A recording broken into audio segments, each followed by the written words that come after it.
اگر آپ لکھنؤ، اس کی تاریخ اور اس کے ماضی میں ہونے والے دلچسپ واقعات کے بارے میں جاننا چاہتے ہیں اور ساتھ ہی لکھنؤ کی دن بدن بدلتی ہوئی شکل اور حالات کے بارے میں بھی متعارف ہونا چاہتے ہیں تو برائے مہربانی چینل کو سبسکرائب کرنے کی زحمت گوارا کریں اور ساتھ لگے بیل آئیکن کو بھی کلک کریں تاکہ نیا ویڈیو اپلوڈ ہوتے ہی اس کی انفارمیشن آپ کے پاس پہنچ جائے۔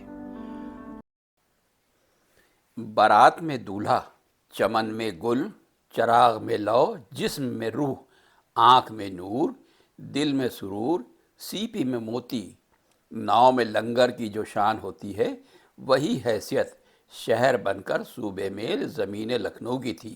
ایک زمانے میں جو کبھی جنگل رہا تھا، کسی نے سوچا نہ تھا کہ یہاں ایک دور میں جنگل میں منگل ہوگا۔ عہد نوابی اور شاہی میں شہر کی کیا شان تھی، یہاں کی گلیوں میں کتنی رونق اور بازاروں میں چہل پہل ہوگی۔ آزادی کے متوالے اور دیسی حکومت کے خواہاں کہاں کہاں رہتے تھے، صاحبان کمال کی لاتعداد ڈھیوڑیاں تھیں۔ اس سچی کہانی کے سننے والے تو بہت ہوں گے، مگر ذمہ دارانہ بیان دینے والا شہر کے طول و عرض میں بہت مشکل سے کوئی نظر آتا ہے، کیونکہ صحیح معنوں میں لکھنؤ کی جو تاریخ اور اس کی جو کیفیت تھی، اس کو لوگوں نے ٹھیک طریقے سے نہ تو قلم بند کیا نہ بیان کیا۔ ٹیمس ہنری ہیکسلے اپنی جوانی کے زمانے میں کہا کرتا تھا کہ علماء سائنس کو 60 برس کے سن میں دنیا سے علیحدہ ہو جانا چاہیے تاکہ وہ اپنی قدامت پسندی سے رفتار ترقی میں حائل نہ ہو۔ لیکن جب ہکسلے خود 60 سال کا ہو گیا تو اس نے خود کو اپنی بات کی جانچ پڑتال کا موقع ملا۔ ہم اپنی موجودہ حالت تنزل میں اپنی بے مائگی اور زبوں حالی کے اسباب کی تلاش میں جب کرتے ہیں تو ہماری نظر دور نہیں جاتی اور ہم کو یہی معلوم ہوتا ہے کہ ہم نے اپنی گزشتہ تاریخ کا کافی مطالعہ نہیں کیا، اور عمیق غور ایسے باکمال شہر اور اس کے ایسے باکمال لوگوں کے بارے میں ہمارے پاس کوئی مکمل تاریخ نہیں ہے۔ اگر غور سے دیکھا جائے اور معلوم کرنے کی کوشش کی جائے تو معلوم ہوگا کہ لکھنؤ میں جس تہذیب کا ارتقاء ہوا یعنی جنم ہوا، اس میں نفاست، دلکشی، صنعت کمال کے درجے کو پہنچ گئی تھی۔ زندگی کے ہر شعبے میں لوگوں نے طرح طرح کے ایجادات کیے اور ہر موقع پر کچھ ایسی نفاست اور نزاکت اور لطافت کا نمونہ پیش کیا کہ جس کی یاد آج تک تازہ ہے۔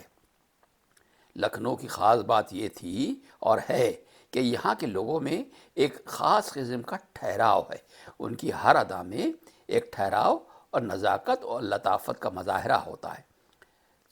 ہر چیز میں، چاہے وہ لباس ہو یا کھانا پینا، آداب محفل ہو یا مجالس اعضاء کے ضابطے، مرغ بازی ہو یا طوائفوں کے مجرے، سلام کرنے کا انداز ہو یا شکریہ ادا کرنے کا سلیقہ، خوش سلیقگی، تمیزداری اور نفاست اور نزاکت کا کمال نظر آتا تھا۔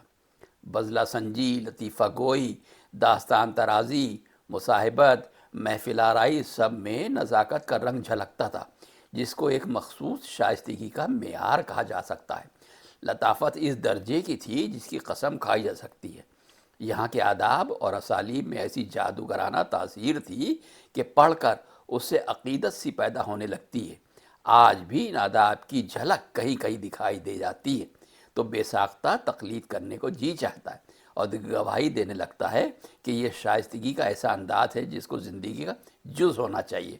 کچھ دیر کے لیے تو نکتہ چی کی آنکھ جھپکی جاتی ہے۔ کہنے کا مطلب یہ ہے کہ باہر سے آنے والے کوئی بھی سیاح ہوں یا عام لوگ ہوں، اگر وہ خاص لکھنؤ میں جاتے ہیں تو ان کو وہی انداز اور اس انداز کی گو کہ ایک بگڑی ہوئی شکل ہے لیکن اس کا تجربہ ہوتا ہے، اس کا مظاہرہ ہوتا ہے اور اس کا ان کو لطف ملتا ہے۔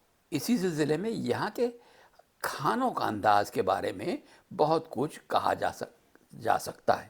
قدیم دور کا ایک دلچسپ واقعہ سن لیجئے۔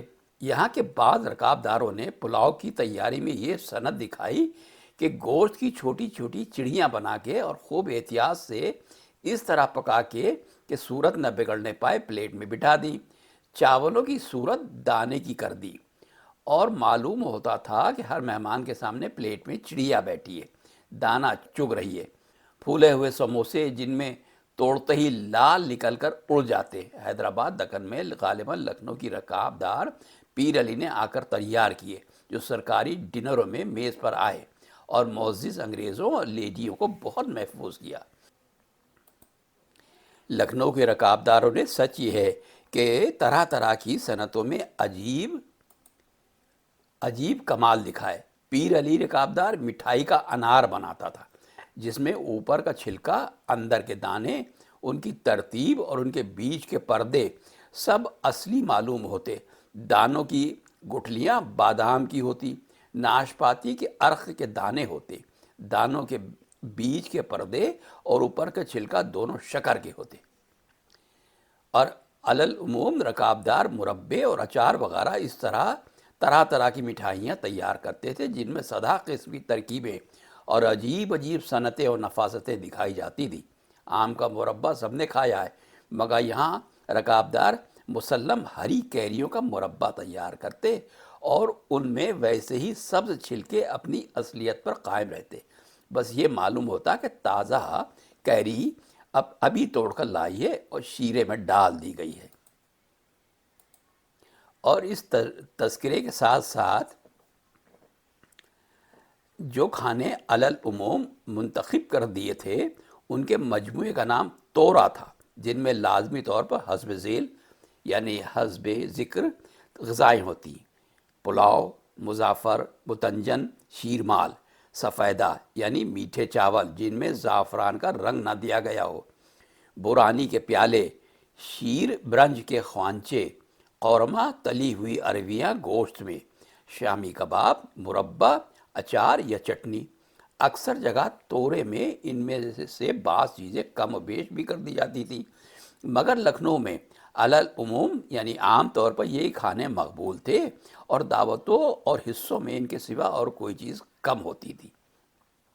دعوتوں میں یہ چیزیں دسترخوان پر ہر شخص کے سامنے جدا جدا پلیٹوں میں چنی جاتی، اور کہیں بھیجنا ہو تو یہی تورا لکڑی کے خانوں میں رکھ کے اہتمام سے بھیجا جاتا تھا۔ اب یہاں پر لکھنؤ میں مٹھائیوں کا ذکر اور لکھنؤ کی خاص اور خاص مٹھائیاں کیسی ہوتی تھیں، اس سلسلے میں یہ بات جاننا ضروری ہے۔ مٹھائیوں کا بنانا ہندو حلوائیوں کا کام ہے، انہی کی مٹھائیوں سے عام پبلک آشنا ہوئی ہے، لیکن مٹھائیاں تیار کرنے میں مسلمان رکابداروں کا درجہ بڑھا ہوا ہے۔ رکابدار عوام کی ضرورتوں کو نہیں پورا کر سکتے، اس لیے کہ یہ ہندو حلوائیوں کا حصہ ہے۔ رکابدار خاص امیروں اور شوقین اور نفاست پسند امیروں کے لیے مٹھائیاں تیار کرتے ہیں جو بے نظیر اور بہت لذیذ ہوتی ہیں۔ حلوائی لکھنؤ میں دو طرح کے ہیں، مسلمان حلوائی اور ہندو حلوائی۔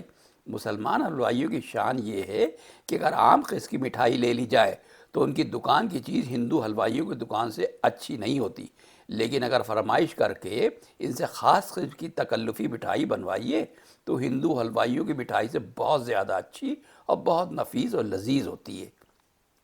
لیکن عام طور پر لکھنؤ میں جلیبیاں، امرتیاں اور بالو شاہیاں بہت اچھی بنتی ہیں۔ مٹھائیوں میں یہ امتیاز کرنا دشوار ہے کون اصلی ہندوؤں کی ہے اور کون مسلمانوں کی۔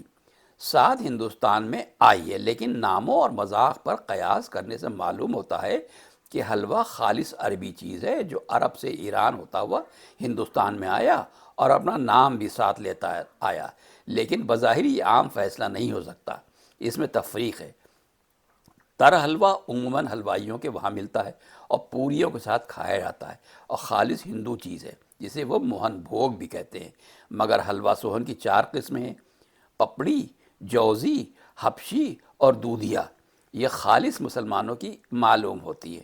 جدید عربی مذاق کے حلوے جو جنوبی ہند خصوصاً مدراس میں رائج ہیں ان کا پتہ نہیں، وہ واقعی خالص عربی حلوے ہیں یا براہ راست عرب سے ہندوستان آئے، مگر ہندو حلوائیوں کی اکثر مٹھائیاں بھی مسلمانوں ہی کے زمانے کی ایجاد معلوم ہوتی ہیں۔ مثلا برفی کا نام بتا رہا ہے کہ اسے فارسی و عجمی مذاق نے ایجاد کیا۔ بالو شاہی، خرمے، نکتیاں، گلاب جامن، دربہشت وغیرہ بھی عہد اسلام کی ایجاد ہے۔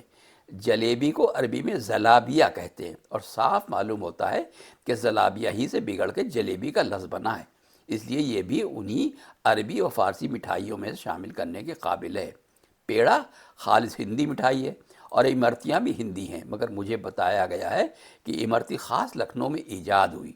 فی الحال ان مٹھائیوں کے اعتبار سے لکھنؤ کی کوئی خصوصیت نہیں، جو درجہ بلندی ہے ہند کے تمام ممتاز شہروں کا حاصل ہے، وہی لکھنؤ کو بھی حاصل ہے۔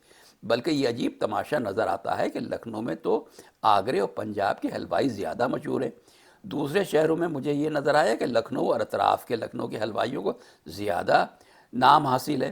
دراصل اس کی کوئی دکان کے چل جانے سے تعلق ہے، اس لیے جس حلوائی کی دکان جس قدر زیادہ چل جاتی ہے اسی قدر مٹھائیوں میں ترقی کرنے کا موقع مل جاتا ہے۔ ابھی بھی اگر آپ چوک جائیں تو وہاں آپ کو ایسے حلوائی مل جائیں گے جن کے پاس نہ جانے کتنی قسم کی مٹھائیاں اور کتنے عجیب و غریب مزوں کی، رنگ کی اور ذائقے کی مل جاتی ہیں، جو آپ کو عام طور پہ لکھنؤ میں اور کہیں نہیں ملتی۔ حلوائیوں کی نسبت اصلی فیصلہ یہ ہے کہ ہندو حلوائیوں کا درجہ بہت بڑھا ہوا ہے۔ مٹھائیوں کے جتنے قدردان ہندو ہیں، مسلمان نہیں۔ مسلمانوں کو شاید گوشت خوری کی وجہ سے عام طور پر نمکین کھانوں کا زیادہ شوق ہے، بخلاف ان کے ہندو مٹھائیوں کے زیادہ شوقین ہیں، فقط مٹھائیوں سے پیٹ بھر لیتے ہیں، جو مسلمان سے غیر ممکن ہے۔ اور ہندوؤں کی رغبت کی وجہ سے متھرا، بنارس اور ایودھیا، جو ہندوؤں کے مذہبی مرکز ہیں، مٹھائیوں کی قسمیں اور مزے کے اعتبار سے دوسرے شہروں پر فوقیت رکھتے ہیں۔ مگر حلوہ سوہن کے بنانے میں مسلمان رکابداروں کے، اور بھی خاص طور پہ لکھنؤ کے رکابداروں کے علاوہ اور بہت سے لوگوں نے بھی شہرت حاصل کی۔ آخر زمانے میں یہاں کے مشہور خوش نفیس یعنی کیلیگرافسٹ منشی ہادی علی صاحب نے پپڑی حلوہ سوہن میں خاص ناموری حاصل کی۔ وہ سیر بھر سمنک میں 25-30 سیر گھی کھپا دیتے، اور ان کی ٹکیوں پر عجیب عجیب قسم کے خوبصورت تغرے بناتے، جن سے حلوہ سوہن بنانے کے ساتھ خوش نفیسی یعنی کیلیگرافی اور نقاشی کے کمالات بھی ظاہر ہوتے۔ بہرحال لکھنؤ اپنی خاص الخاص انداز کی مٹھائیوں کے لیے ساری دنیا میں مشہور ہے۔